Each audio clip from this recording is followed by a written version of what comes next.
दोस्तों, हमने तो हमेशा से यही सुना है कि गलतियां हमेशा काम बिगाड़ देती हैं, लेकिन आज हम आपको दुनिया में हुई कुछ ऐसी गलतियों के बारे में बताने वाले हैं जिन्होंने हमारी जिंदगी को मुश्किल बनाने के बजाय और भी आसान बना दिया है। पेनिसिलिन से लेकर पोटैटो चिप्स तक, साथ ही में चॉकलेट चिप कुकीज की। क्या आप यकीन करेंगे कि ये सारी की सारी चीजें गलती से इन्वेंट हो गई थी?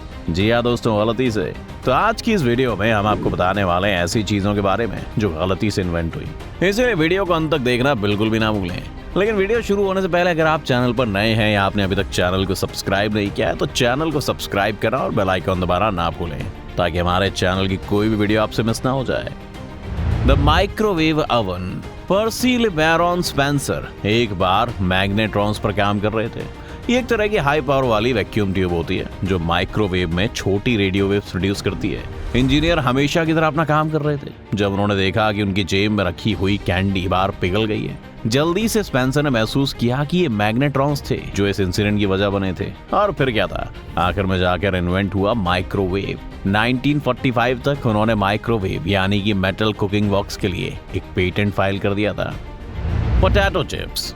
1853 में न्यूयॉर्क के एक रेस्टोरेंट में जब एक कस्टमर ने शिकायत की कि उनके पास आए हुए तले हुए आलू बहुत ही ज्यादा सॉगी और थिक थे, तो वो कस्टमर बार बार उन्हें वेटर के पास वापस भेज देता था।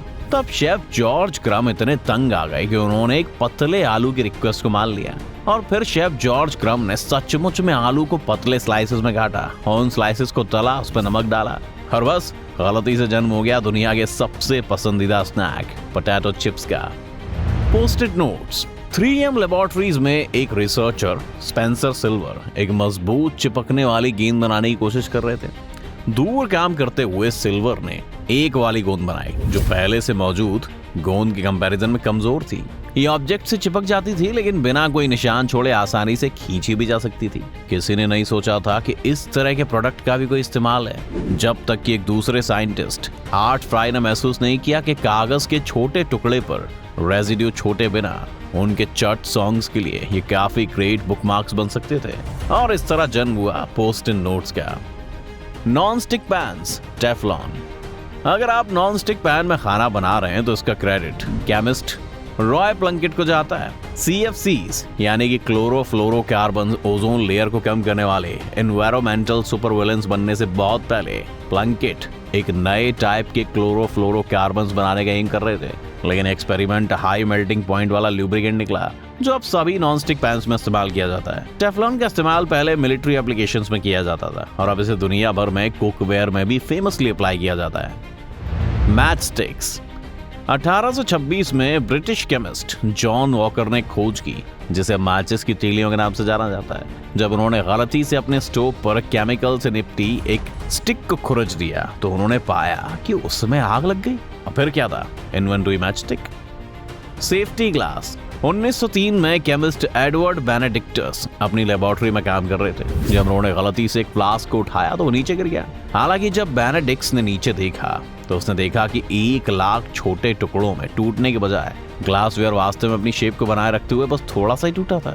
थोड़ा और आगे देखने के बाद साइंटिस्ट को पता चला कि जिस चीज ने कांच को एक साथ रखा था वो कांच के अंदर की सेल्यूलोज नाइट्रेट कोटिंग थी और इस तरह जन्म हुआ सेफ्टी ग्लास का। X ray images. 1895 में एक physics professor Wilhelm Conrad Roentgen एक कैथोड रे ट्यूब पर काम कर रहे थे। जब उन्होंने ट्यूब को मोटे कागज से शील्ड किया तो वहां ट्यूब के पास रखे हुए मटेरियल ने प्रोड्यूस की एक फ्लोरोसेंट लाइट। उन्होंने इस पूरे इंसिडेंट से कंक्लूजन निकाला कि ट्यूब से एक नए टाइप की बीम निकल रही थी। आगे की जांच में जल्दी पाया गया कि नई बीम सॉलिड ऑब्जेक्ट्स की शैडोज बनाते समय ज्यादातर मटेरियल से गुजर सकती है और इमेजेस बना सकती है, जिसे आज हम एक्स-रे इमेजेस के नाम से जानते हैं।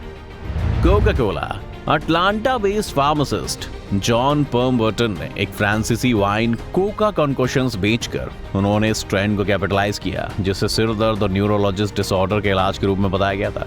1885 में पेम्बर्टन के कारोबार में तेजी आई जब अटलांटा ने शराब की बिक्री पर बैन लगा दिया। इसीलिए उन्होंने शराब को छोड़ दिया और कोका बेस्ड सिरप बनाया जिसे कार्बोनेटेड पानी के साथ मिलाया जा सकता था और सोडा के रूप में पिया जा सकता था। उन्होंने इस नए वैल्यूएबल ब्रेन टॉनिक को कोका कोला का नाम दिया, जिसमें उनका दावा था कि इस सिर दर्द को ठीक करेगा, थकावट को दूर करेगा, नसों को शांत करेगा। ब्रांडी एक डच शिप मास्टर वाइन को ट्रांसपोर्ट करने के तरीकों को आसान बनाने की कोशिश कर रहा था और इसीलिए उसने शराब को कंसंट्रेट करने के लिए गर्मी का इस्तेमाल करने का फैसला किया। एक बार अपने डेस्टिनेशन पर पहुंचने के बाद उसमें पानी डालने का आइडिया भी आया। हालांकि उन्होंने जो डिस्कवर किया वो ये था कि कंसंट्रेट वाइन का वाटरी वाइन से कंपैरिजन में काफी बेहतर टेस्ट था। इसीलिए उन्होंने अपने प्लान के हिस्से को आगे बढ़ाया और अपनी नई शराब को ब्रांड विजन का, जिसका मतलब डच में होता है जली हुई शराब। Chocolate chip cookies. Chocolate chip cookies के बिना दुनिया को इमेजिन करना मुश्किल है दोस्तों, लेकिन इस डिलेक्टेबल डिजर्ट का आविष्कार वास्तव में 1930 तक नहीं हुआ था। जिस दिन ये कुकीज बनाई गई, टोल हाउस इन के को-ओनर रूथ क्रेव्स वेकफील्ड को दूसरी चॉकलेट कुकीज बनाने की तैयारी कर रहे थे और फिर अचानक सोचते हुए वेकफील्ड ने नेस्ले सेमी स्वीट चॉकलेट के एक ब्लॉक को काटने का फैसला किया, ये मानते हुए कि पिघल जाएगा, पूरे बैटर में इक्वली फैल जाएगा। इसके बजाय अवन से जो निकला वो चॉकलेट चिप कुकीज का पहला बैच था और फिर ऐसे जन्म हुआ modern dessert chocolate chip cookies का। Super glue.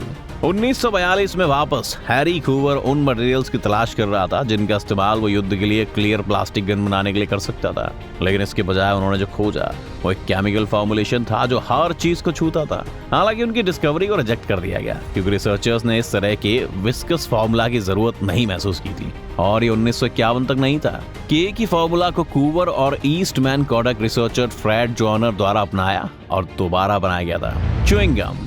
हालांकि च्युइंगम की वेरिएशंस एंशिएंट ग्रीन्स के टाइम से ही नहीं है, लेकिन आज हम जिस गम के बारे में जानते हैं उसका इन्वेंशन 1800 के दशक के अंत तक नहीं हुआ था।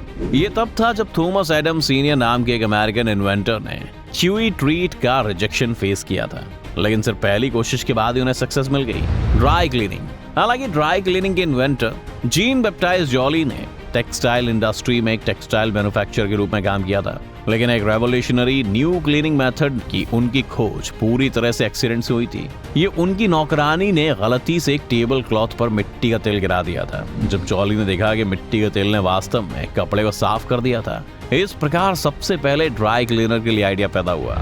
वैसलीन पेट्रोलियम से बनाया जा सकता है। इसकी पॉसिबिलिटीज के बारे में एक्साइटेड 22 वर्षीय केमिस्ट रॉबर्ट अगस्टस चेसब्रो ने शहर में जाने का फैसला किया जहां प्रोडक्ट को इसके साथ खेलने के लिए डिस्कवर किया गया था। वहां रहते हुए चेसब्रो ने देखा कि पेट्रोलियम की ड्रिलिंग करने वाले पुरुष अपनी स्किन पर प्रोसेस के बाय प्रोडक्ट का इस्तेमाल कट्स और बर्न्स को शांत करने के लिए और ठीक करने के लिए करेंगे और उनकी इस ऑब्जर्वेशन को आज वैसलीन के रूप में जाना जाने वाले प्रोडक्ट में बदल दिया।